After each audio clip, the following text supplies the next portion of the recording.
What's the biggest plot twist you've seen in real life?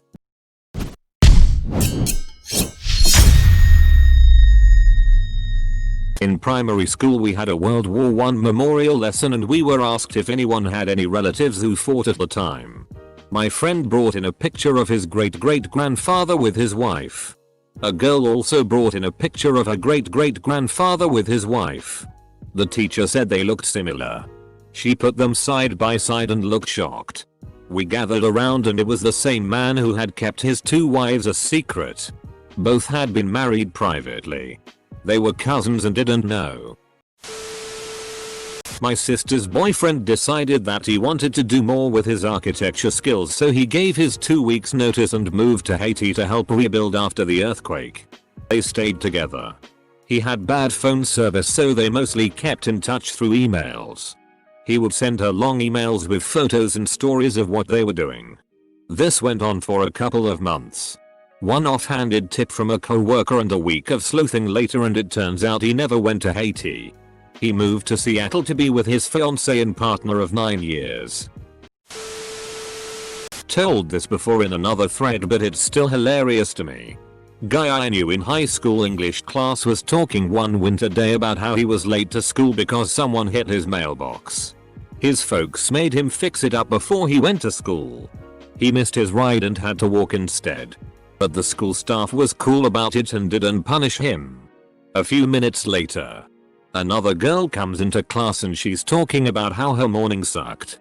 She lost control going down a hill and hit someone's mailbox. She freaked out and drove off before anyone witnessed it and described a few details of the house.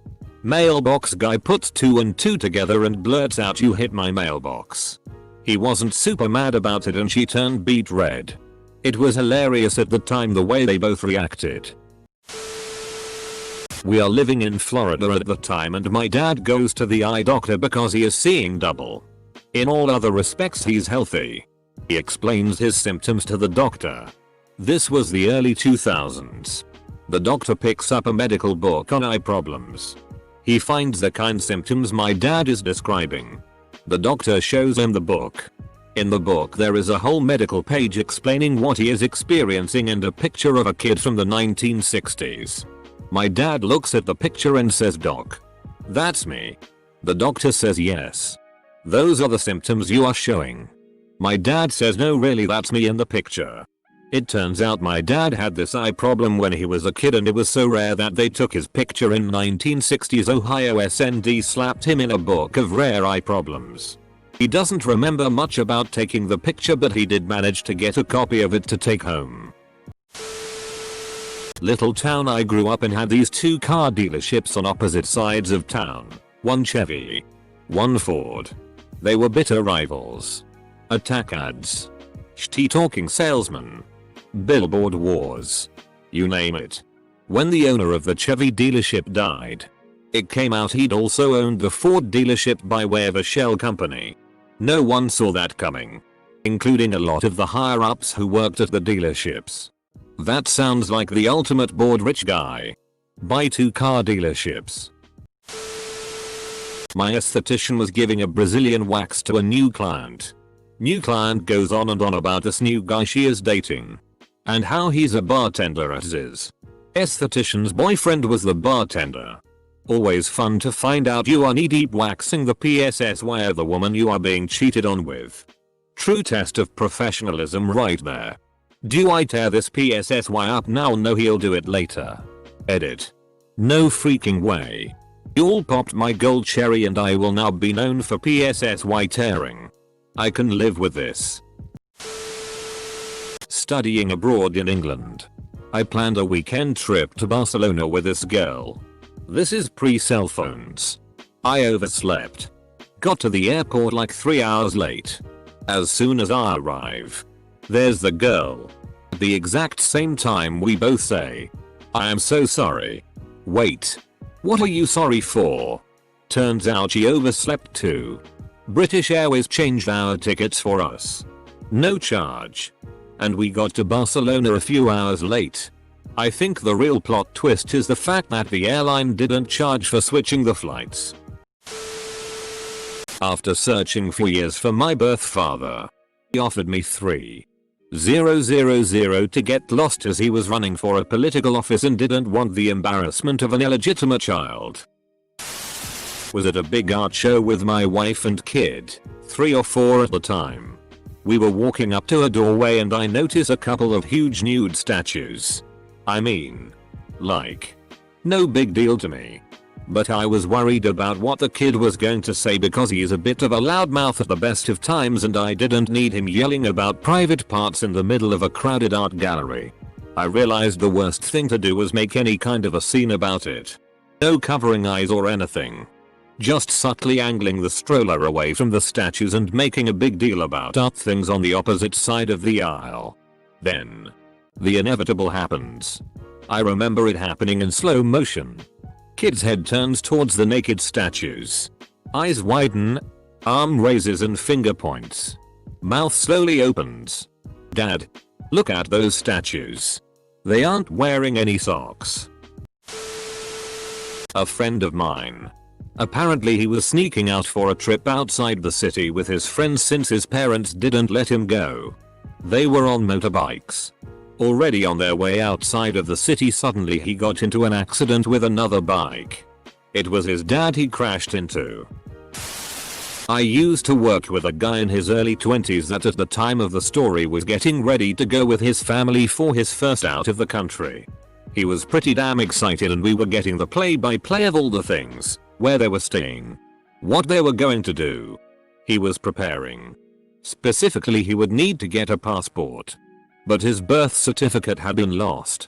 When the replacement one arrived. Mum's name isn't the woman he's called Mom his whole life. It's his sister. Turns out his sister had him super young.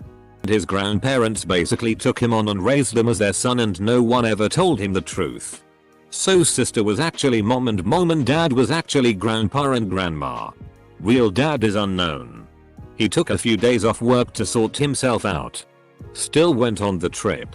Still apparently had a blast. I was a Starbucks barista before the whole names on cups thing was big, or at least it wasn't really practiced in my tiny store. There was this very cute guy who came in maybe 4-6x a week. A little often. But nothing out of the ordinary. I flirted like mad. He flirted back. It was all great. Then he comes in with his fiancée. I was betrayed and treated him coldly from then on. A month later, 2 of them come in together and I find out that they are twins and I'd shot down any chance I had with the single one. Friends' parents were always so nice and welcoming. House was clean and boring. Pretty normal quiet life, and then they were caught making a large amount of meth and are still in prison now. I knew a woman who was going through divorce proceedings with her husband. He was always argumentative and borderline abusive towards her. Certainly always shouting and demeaning. Then, just as the divorce was entering its final stages, he very suddenly died. His autopsy showed that he had a massive undiagnosed brain tumor which had been physically altering his personality. His wife felt all kinds of guilty afterwards and took it out on everyone she talked to and lost a lot of friends in the process. I got laid off from a company I had worked for over 20 years. I went in for my exit interview and the HR lady said, "Dwayne, from a site 3 states away, wants to hire you." I said, "I'm not moving that far." She said, "You can just work from home." Now where I was working was a 130-mile round trip commute. I got laid off and ended up with a commute that was from my bedroom to my den. Kept doing it for over 4 more years. My grandfather's funeral. He was always a fairly reserved and distant father as far as I understood. Would fit the stereotype of a northern dock worker who comes home expecting dinner to be in the table and then goes to the pub all evening via the bookies. Anyway. Unsurprising heart attack later. We're all gathered for his funeral. We're a big but close family, so we know everyone, including his friends. However, one guy turns up. About the same age as my dad and his siblings who nobody knows. Long story short. Turns out it was my grandfather's son. From another family. From another marriage. That went on for as long as his marriage to my grandmother. My grandfather had maintained 2 marriages over 40 years, having 7 children with my grandmother and just the one with this other woman. They knew about our family and kept away, and apparently my grandmother knew about them but kept quiet. Turns out he wasn't going to the pub every night. This is my go-to answer for a lot of questions like this on Reddit, but it still blows my mind to this day. I was adopted from South America to the US when I was a toddler and have no memory of my birth parents. I had an older friend mentor I met in college. I knew him as Mike. When I learned that my birth mother passed away, I got a few of her belongings, including some pictures. Who was in these pictures? Mike. He was my birth father. I work at a prison and a lady flew all the way from Nigeria to visit her brother who was supposed to be incarcerated at my unit. She speaks little English, but we tried to explain to her that the inmate was not in the system anymore. He must have been released. We call a supervisor and it turns out he was released over 5 months before.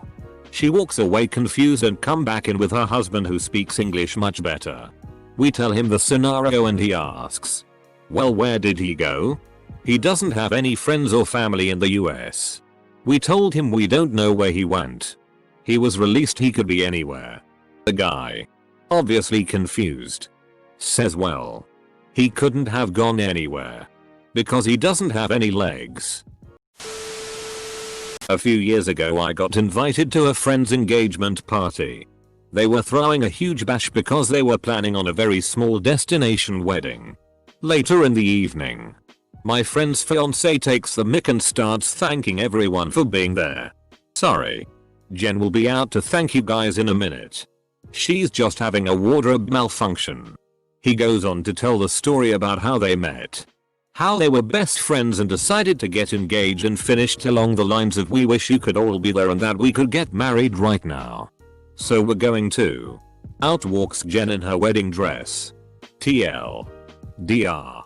Engagement party turned into a surprise wedding.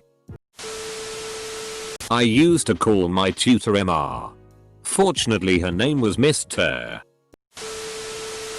I was getting late to catch a flight and hadn't checked in. Discovered when I reached the airport that I actually came to the wrong airport. Had to travel about 30 minutes to reach the other airport. Went to check in about 20 minutes before my flight.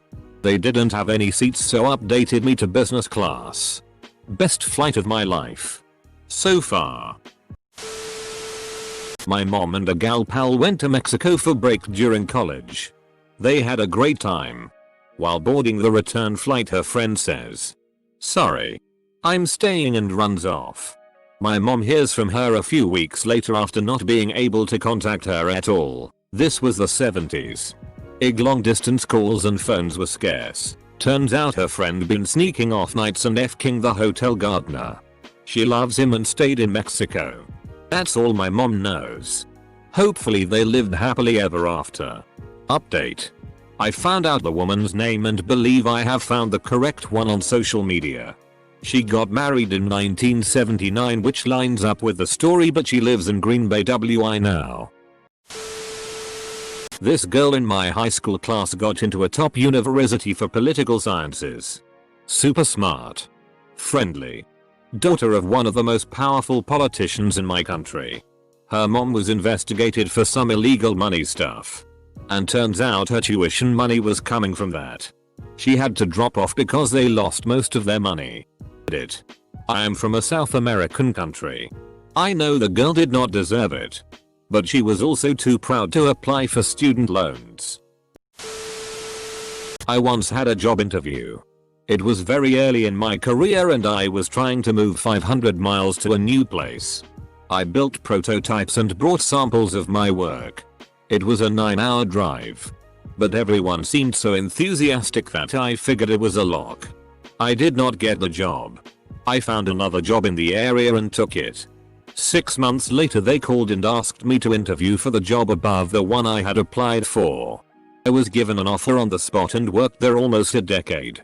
In the first few months the people there told me the guy whose job I had, who would have been my boss if he hired me initially, had actually said the samples and work I did was beyond him and he didn't want an employee who knew more than him.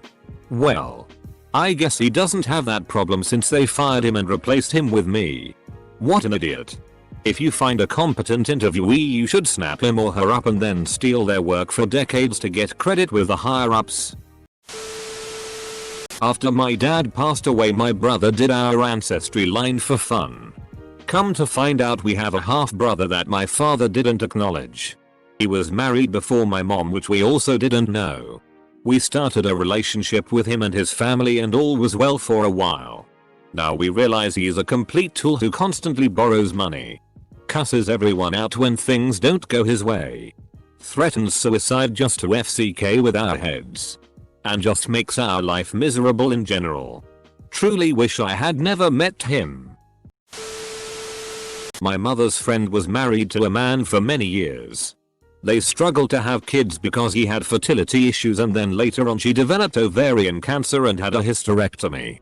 Years later he cheats and leaves her, blaming it on them having no children because of the hysterectomy. He and the woman he leaves her for proceed to conceive twins via IVF. Once those twins are born, his mistress finds out he doesn't have as much money as she thought, so she leaves him and the twins. So I mean, at least he got those kids he wanted so badly. My buddy and his girlfriend took a train to London to see a band play. It was a long journey, almost an hour, with a few stops. And once they were one stop away from London, they realized they didn't have the concert tickets. They got off the train, checked their bags, searched every pocket, checked their bags again, and decided to go back home to look there. They got back and found the tickets on the table in the hall of their house, and headed back out again. When they were arriving at the station for a second time, they had to wait because there was a potential bomb threat. It turned out there was an unattended bag which was being checked over by the bomb squad. Whose bag? My buddy's girlfriend bag. She left it at the station after looking for the tickets. This girl I know was embarrassed of her home, so whenever her boyfriend would go pick her up, she'd run to a subdivision like 5 minutes away from her house and waiting at the end of the driveway for her boyfriend, and when he would drop her off she'd just walk into the backyard of the house and say that she goes in through the back door. Her excuse was that her roommates were nosy, so she didn't want him to come in. She did this for almost a year until he knocked on the door of that house unannounced once and an old lady was confused as FCK. One of my high school friends has a very strange brother who likes to pretend he's a girl on online games to get free stuff from people or something like that. After I graduated, I moved to Boston for college. They live in Texas, and last winter I went back to visit my friend and I was hanging out in her house when I saw her brother's laptop in the game room open with pictures of this girl on the desktop. He said they were random pictures he found of some girl who posted on Reddit. They were SFW pics, but her account was inactive for years now, so he was using those pics to prove to someone he was a girl in the game he was playing. It blew my mind because that girl went to my school and was in my econ class. Met a guy online. He was cool. Found out he lived less than 2 hours from where I live. We meet up. First time seeing each other's actual faces. F-king doppelgangers. Turns out his father is my bio father's older brother. Both our bio dads bailed before we were born. We both were sexually abused as kids by teachers. Him at 15. Me at 13. Both us have soy allergies and lisinouric protein intolerance. It's genetic. And both us joined the army and failed out during BCT due to undiagnosed mental health issues. Our lives had run parallel to each other. He's only a year older than me. When I was a sophomore in high school, we had a rash of thefts occurring during classes. It was a small school and we had no hall monitor or cameras in the halls. It went on for months until the gym teacher happened to catch the kid in the act of stealing from someone's backpack. There was a ruckus out in the halls and my class ran out to see what was going on. The thief was the principal's son. The gym teacher was holding him by his wrist and was telling everyone he just caught him stealing. The kid then pretended to pass out and he just fell to the floor while everyone rolled their eyes and went back to class. He was known for trying to get attention however he could. So cringy. Double plot twist. He pretended to be the thief.